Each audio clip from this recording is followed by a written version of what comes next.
Last week, we trudged patiently through Paul's explanation of sin and the law, arriving at last at the grace of God, which alone can overcome the power of sin in our lives. This is just basic Christian belief, a fundamental pattern in our faith. Paul made it sound as if the law was dead and gone, though at the end of Saturday's reading, he hinted that the law still has its place. This week we'll follow Paul's reasoning as he continues his somewhat ponderous argument, beginning with a consideration of Abraham. That's where we begin today. Hello, I'm Stuart Baskin, pastor of First Presbyterian Church of Tyler, Texas. For Paul, Abraham is the pattern of faithfulness before God. Even before God revealed the law, Abraham was faithful and obedient to God's will. Here's how Paul puts it in the 4th chapter of Romans. What then are we to say was gained by Abraham, our ancestor according to the flesh? For if Abraham was justified by works, he has something to boast about, but not before God. For what does the Scripture say? Abraham believed God, and it was reckoned to him as righteousness. Now, to one who works, wages are not reckoned as a gift, but as something due. And to one who without works trusts him who justifies the ungodly, such faith is reckoned as righteousness. So also David speaks of the blessedness of those to whom God reckons righteousness apart from works. Blessed are those whose iniquities are forgiven and whose sins are covered. Blessed is the one against whom the Lord will not reckon sin.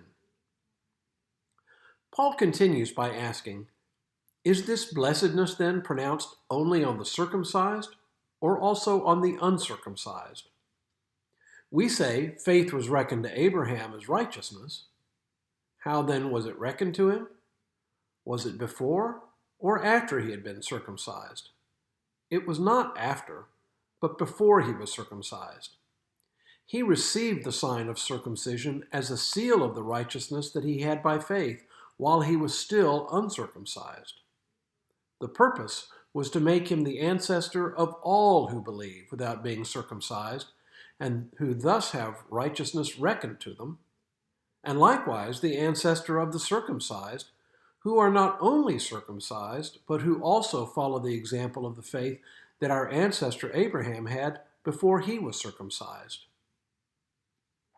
This gets a little confusing, but do you see how Paul uses the pattern of Abraham's faithfulness to encourage us in our faith?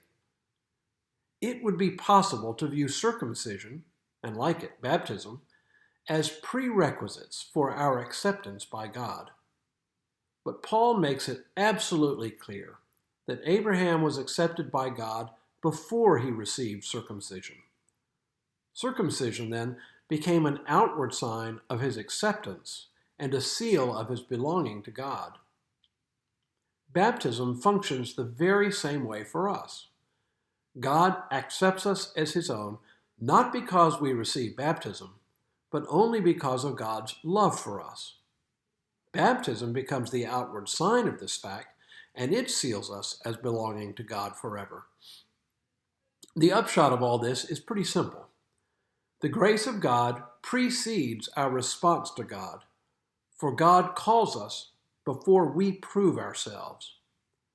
This is, in fact, why we Presbyterians practice infant baptism. We believe God calls us and claims us as his own even before we become aware of God's existence. When we turn to God in faith, God counts that as if we were perfect in every way, which of course we're not. This is different from the way both our Catholic and our Baptist friends see things. Our Catholic sisters and brothers believe that one must be baptized before one can be saved. From our perspective, that would be like saying Abraham was accepted by God only after his circumcision. But Paul is crystal clear that God accepted him before his circumcision. Likewise, our Baptist friends believe that one must make a profession of faith before being baptized. But if my read of Paul is correct, God chose Abraham before Abraham even knew God. Circumcision was simply the outward sign of what God had already done. We could be wrong, of course. Our Catholic friends could be right about baptism being a prerequisite to our salvation, or our Baptist friends could be right that baptism is something we do only when we are capable of responding to God. But I still think we have it right. We bring infants to be baptized because we trust that God claims us even before we know God. In any case, as with Abraham, we have no room to brag because we aren't chosen by God because of any merit of our own. It's all God's doing. So everything in life is about how we respond to God's grace. It's the age-old pattern of our Reformed heritage: grace, then gratitude. And now may God continue to bless you and keep you in all that you do this day and in all the days ahead.